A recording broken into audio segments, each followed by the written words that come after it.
I'm Traci. And I'm Leena. And we love healing children. In fact, we're the co-owners and founders of Healing Children LLC. And this is our podcast, The Bumpy Road to Healing, where we get real about what children need emotionally. And how best to support them. We skip the fluff. And get right to the heart of it.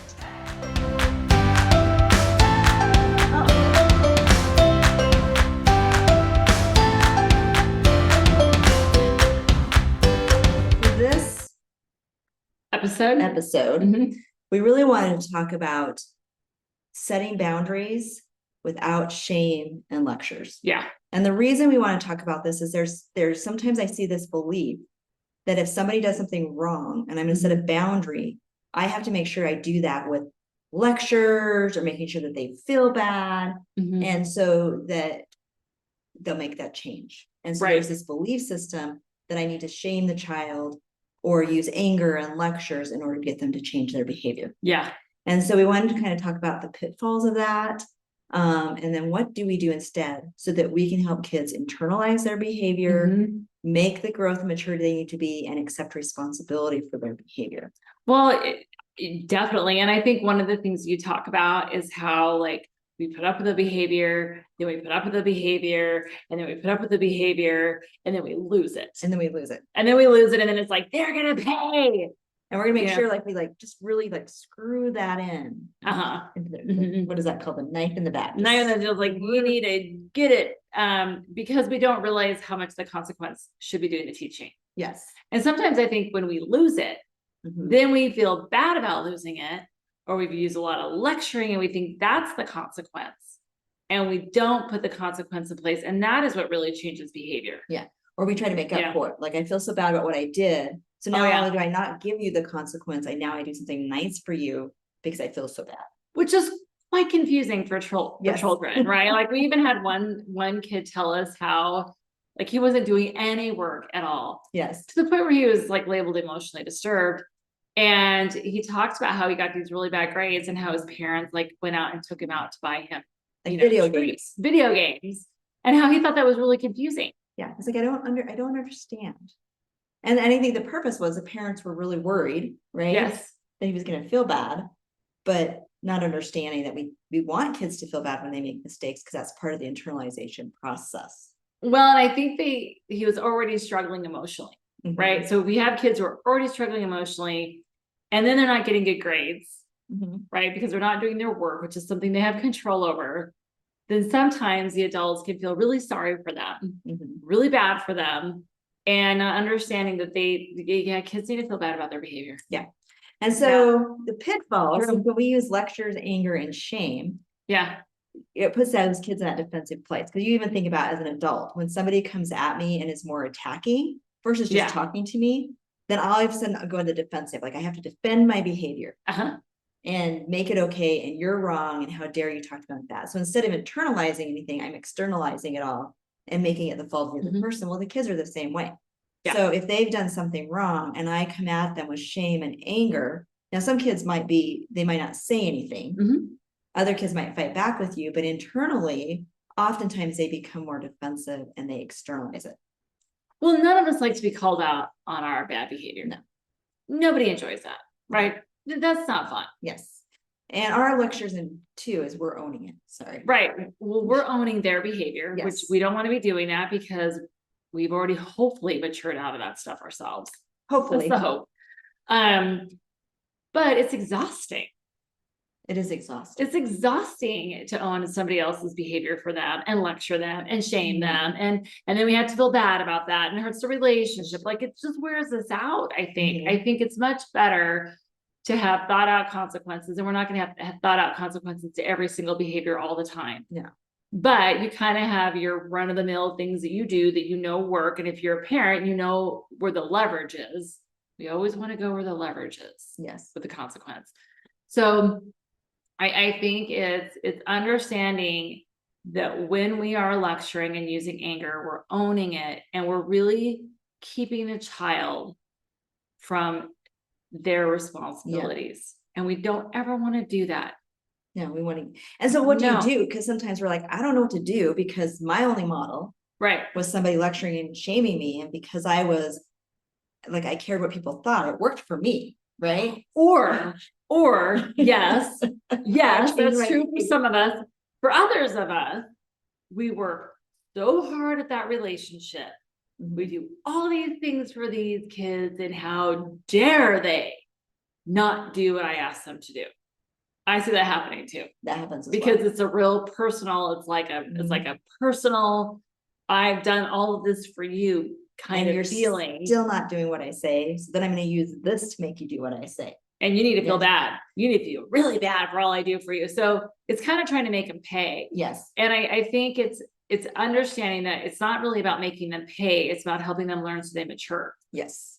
And it doesn't, I think what you and I really learned, it doesn't take a lot. No, but it does take some things, right? It takes some things. It takes consistency. Yes. And follow through. And so knowing, one, children are in process. We as adults are in process. Yeah. We're going to make mistakes. We don't need to be angry about those mistakes. Sometimes for me, like even with my kids, sometimes I've been so glad they've made mistakes and it had huge consequences, because the learning that comes from that, they couldn't get any other way. Get it any other way.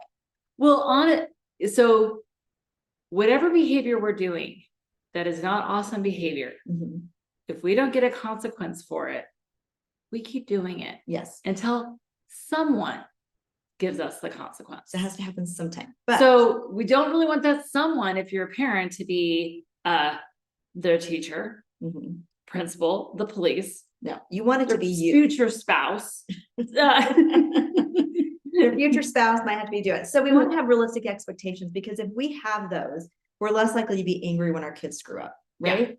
Yeah. Or even as a teacher, we're going to be less angry when the students screw up, knowing this is a learning opportunity. Yeah. So that helps us kind of have those realistic expectations so that we can manage it in a calm and matter-of-fact way. Because the more calm we are, the more likely they are going to internalize. That's right. And it sounds like with you almost kind of enjoyed the process a little. Sometimes, like if I'm in the right mindset, right? If I'm in the right mindset, I understand what's happening with kids. We're helping them learn and grow and mature. Then you almost sometimes, and I think even Foster Klein talks about this, you kind of hope that they'll make some mistakes that have consequences when they're younger, to avoid bigger mistakes when they're older. Yeah. And so if you can get that mindset, then you allow the consequence to happen. Versus, because I even, like with my son, when he had a car accident, it was like he had a car accident, he wrecked the car. So he already has a ticket he has to pay. Already has a car he needs to fix up, right?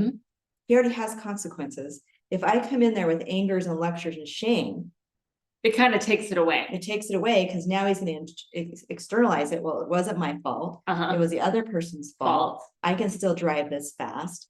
It was the cop who gave me the ticket. You know what I mean? Versus I can be really quiet and be like, let them. And you're not going to rescue him from these things. You're not going to come in and say, well, we have to take the money out of our savings account to pay for this. We were going to go on a vacation. Now we can't because of your car accident. Yeah. Yeah. So I'm not going to save him from it. I'm going to let him pay for it and let him, and the less I say, the better. That's right. And so we want to reduce eye contact. And part of that is because when we're giving somebody intense eye contact and we're angry, it's not awesome. We're not internalizing anything, because now all of a sudden I'm on the defensive again. Right. And this more simple, we keep our communication. We're not lecturing, giving them big stories. We're just kind of asking questions is a great thing. But we're just saying, this is the consequence. Well, and it's kind of like, what are you going to do about this? Yeah. How are you going to fix this problem you created? And you're going to hold them to the fixing it. Yeah. We're not going to go in and fix it for them because we feel bad for them. And we're not going to lecture and shame them to try to make them fix it either. Yeah. And so it's just having rules, whether it's your classroom or your home, having rules, having natural consequences. I even know, even when my kids were little, it was, because as parents, sometimes you have different opinions, but taking away some of their fun activities is just a natural consequence. But sometimes it is so hard for us as adults because we don't want them to feel that. So maybe they were invited to a birthday party or over to a friend's house, or, they're getting the opportunity to go do something. They don't do what we ask. So then we give them a second chance because we don't really want to take that away from them, because we don't want them to feel bad, not understanding that, they might feel bad in the moment, but they need some maturity. But their maturity that they'll get from losing that is so much more important. Yeah. And I even remember saying to my son once, I said, I care more about who you become than how you feel.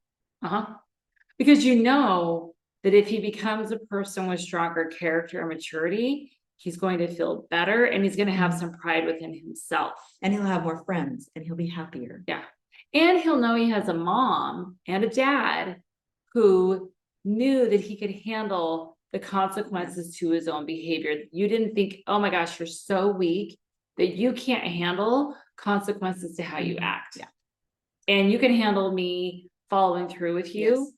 And I'm going to be seeing him like a stronger adult to him as well. There's going to be more respect for you and more respect for himself. Wish I had really known this earlier. Yeah. As a parent.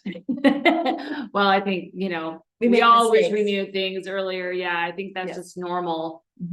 Because we have our own maturity that we're working through as well, because you only have had so many experiences. And you're trying to figure it out. And then sometimes you're mad. So it's really, I think for the purpose of this kind of podcast, it's really understanding that you don't have to tie lectures and shame to consequences for them to be effective. No. And they're actually less effective if you tie them to them. So it's easier for you. Better for the kid. And it will help maturity and growth. Yeah. And so in the long run, you're going to see more maturity and growth and internalization. And that is what we want, because we want kids to have a strong character and a sense of self. If you like what you're hearing and you want to learn more, you can go to our website at www.healingchildrenllc.org. On our website, you can read more about who we are. You can look at our online trainings.